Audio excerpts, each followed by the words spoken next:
that you shouldn't fall asleep.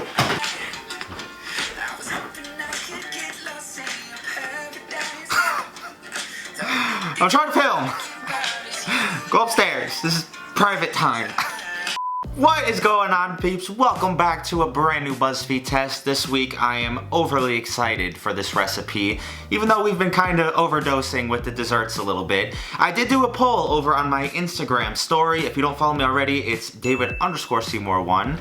I did 4 options for you guys, and overwhelmingly over the other 3, you guys picked the brownie bombs. I'm gonna be honest now, I have unbelievably high expectations for these because the perfect fudgy brownies, I feel like I've just mentioned them every single week. They're amazing. They're the best recipe I've probably done on this channel, besides some pizza recipes.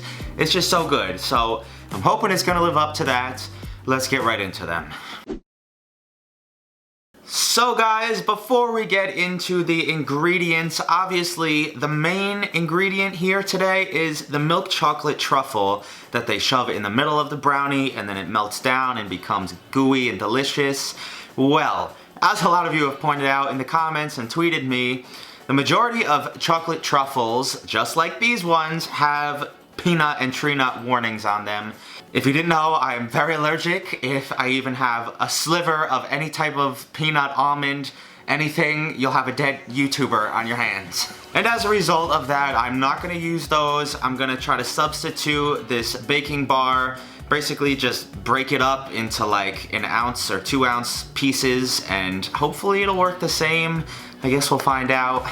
But besides the chocolate in the center, the other ingredients we're gonna need for these is some oil and cocoa powder, a stick of butter and some kosher salt, some flour and granulated sugar, vanilla extract, 1 egg, and some baking powder. And let's begin by mixing up our dry ingredients. And look at this, pre-measured out ingredients. Are we on the Rachel Ray show or David's Ratchet Buzzfeed test? I don't really know.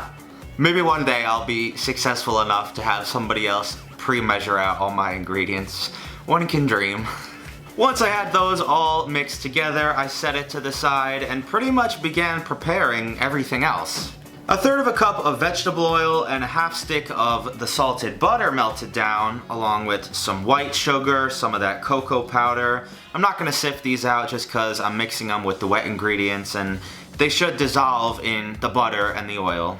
You now have to add to that mix 1 egg, hopefully no shells in said egg, and a few teaspoons of vanilla extract. And up until this point, mine pretty much looked spot on with how Tasty's look. So I began to throw in the dry ingredients, and you're not gonna mix this, you're apparently gonna wanna fold these in.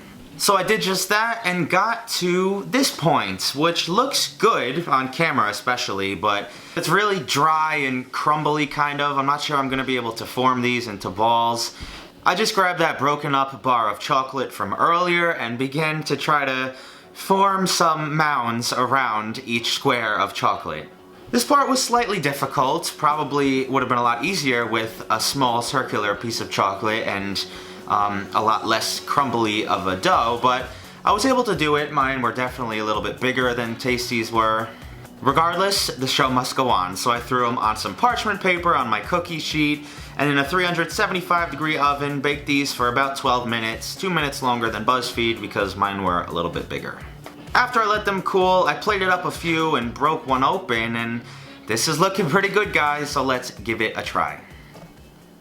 As you can see, I tried to dress them up a little bit with some powdered sugar like they did in the video. And even so, they looked like giant meatballs with some sugar on top. They also appear to be very dry, but they smell good, so. Oh boy. Oh man. Did a good shot of that. Ooh. I got chocolate all over my mouth, not too bad. The flavor of these are off the charts. The chocolate is perfect, they're not overly sweet or rich or anything, but they do dry your mouth out quite a bit. Maybe if you added a little bit more butter or oil or something, they wouldn't be so damn dry. Would recommend you guys trying it, and I'll probably definitely be making it again, so 9.6 out of 10.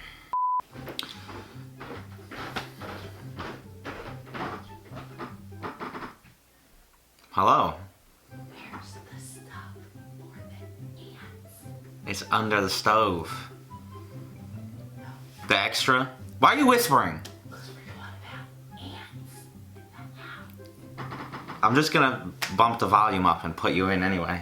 But I hope you guys enjoyed today's Buzzfeed test. If you did, leave a big like on this video for me.